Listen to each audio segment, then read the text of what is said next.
আপনারা জানেন দীর্ঘ 17 বছর আন্দোলন সংগ্রাম করেছি, রাজপথে থেকেছি। আবারও যদি বিএনপিকে বাঁচানোর জন্য আন্দোলন সংগ্রাম করা লাগে, আমরা সবসময় প্রস্তুত আছি ইনশাল্লাহ।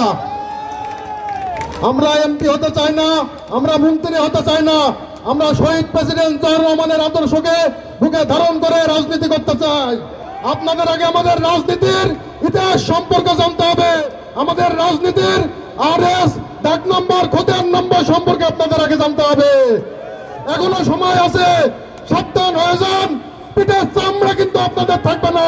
বন্ধুরা আমার, আপনারা জানেন আওয়ামী লীগের আমলে আমাদেরকে তৃতীয় শ্রেণীর নাগরিক বানিয়ে রাখা হয়েছিল। এই বাংলাদেশের মাটিতে আর আওয়ামী লীগ কোনোদিন ফিরে আসতে পারবে না।